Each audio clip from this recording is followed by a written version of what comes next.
Praise the lord. ఈరోజు దేవుని వాగ్దానము, నీ ఆహారమును నీళ్ల మీద వేయుము, చాలా దినములైన తర్వాత అది నీకు కనబడును. ప్రసంగి గ్రంథము 11వ అధ్యాయము 1వ వచనము. సహోదరి సహోదరులారా, ఈ సత్యం బైబిల్లో చాలా చోట్ల కనిపిస్తుంది. ఇక్కడ నీ ఆహారమును నీళ్ల మీద వేయుము అని, చాలా దినములైన తర్వాత అది నీకు కనబడును అని ప్రసంగి అంటున్నాడు. అనగా నిజముగా ఆహార పదార్థాలను నీళ్లలో వేయమని ప్రసంగి ఉద్దేశం కాదు. ఇక్కడ దీని అర్థం, ఆహారం నీళ్ల మీద వేయడం అంటే మనకున్న దాంట్లో ఇతరులకు సహాయపడము అని. అలా చేసినట్లయితే దానికి తగిన ప్రతిఫలం కూడా మళ్ళీ కనబడుతుందని అంటున్నాడు. ప్రియులారా, బీదలకు ఎవరైతే సహాయపడతారో వారు దేవునికి అప్పు ఇస్తున్నారు.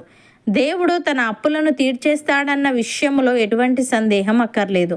వడ్డీతో సహా తీర్చేస్తాడు. దీన్ని బట్టి పేదలకు ఇచ్చే విశ్వాసులు పరలోకంలో సంపదలు కూడబెట్టుకుంటున్నారనే విషయాన్ని అర్థం చేసుకోవాలి. భక్తుడు ఈ విధంగా అంటున్నాడు, మోసపోకుడి, దేవుడు వెక్కిరింపబడడు. మనుష్యుడు ఏమి విత్తునో ఆ పంటనే కోయును. ఎలాగనగా తన శరీరేచ్ఛలను బట్టి విత్తువాడు తన శరీరము నుండి క్షేమను పంట కోయెను. ఆత్మను బట్టి విత్తువాడు ఆత్మ నుండి నిత్యజీవమును పంట కోయెను. మనము మేలు చేయుటయందు విసుకకయుందము, మనము అలేక మేలు చేసితిమేని తగిన కాలమందు పంట కోతుము అని. ప్రియులారా, దౌష్ట్యమును విత్తువాడు కీడును కోయును, వాని క్రోధమును దండము కాలిపోవును. దయాదృష్టి గలవాడు తన ఆహారములో కొంత దరిద్రునికిచ్చును, అటివాడు దీవెన నొందును. కీర్తనకారుడు ఈ విధంగా అంటున్నాడు, బీదలను కటాక్షించువాడు ధన్యుడు. ఆపత్కాలమందు యెహోవా వానిని తప్పించును, యెహోవా వానిని కాపాడి బ్రతికించును. భూమి మీద వాడు ధన్యుడగును. వాని శత్రువుల ఇచ్చకు నీవు వానిని అప్పగింపవు. రోగశయ్య మీద యెహోవా వానిని ఆదరించును. రోగము కలుగగా నీవే వానిని స్వస్థపరచుదువు అని. ప్రియులారా, అన్నిటి యందు ఎల్లప్పుడూ మీలో మీరు సర్వసమృద్ధి గలవారై ఉత్తమమైన ప్రతి కార్యము చేయుటకు దేవుడు మీ ఎడల సమస్త విధములైన కృపను విస్తరింపజేయగలడు. ఇందు విషయమై అతడు వెదజల్లి దరిద్రులకిచ్చెను, అతని నీతి నిరంతరము నిలుచును అని వ్రాయబడి ఉన్నది. విత్తువానికి విత్తనమును తినుటకు ఆహారమును దయచేయి దేవుడు మీకు విత్తనము దయచేసి విస్తరింపజేసి మీరు ప్రతి విషయంలో పూర్ణోధార్య భాగ్యము గలవారగునట్లు మీ నీతి ఫలములు వృద్ధి పొందించును. అపోస్తలుడైన పౌలు ఈ విధంగా అంటున్నాడు, మీరు చేసిన కార్యమును మీరు పరిశుద్ధులకు ఉపచారము చేసి ఇంకను ఉపచారము చేయుచుండుట చేత తన నామమును బట్టి చూపిన ప్రేమను మరచుటకు దేవుడు అన్యాయస్తుడు కాడు. మీరు మందులు కాక విశ్వాసము చేతను ఓర్పు చేతను వాగ్దానములను స్వతంత్రించుకొని వారిని పోలి నడుచుకొనున్నట్లుగా మీలో ప్రతి వాడును మీ నిరీక్షణ పరిపూర్ణమగు నిమిత్తము మీరు ఇదివరకు కనపరిచిన ఆసక్తిని తుదమట్టుకు కనపరచవలనని అపేక్షించుచున్నాము అని. సహోదరి సహోదరులారా, దేవుడు అబ్రహామునకు వాగ్దానము చేసినప్పుడు తనకంటే ఏ గొప్పవాని తోడు అని ప్రమాణము చేయలేకపోయాను గనుక తన తోడు అని ప్రమాణము చేసి, నిశ్చయముగా నేను నిన్ను ఆశీర్వదింతును, నిశ్చయముగా నిన్ను విస్తరింపజేతును అని చెప్పెను.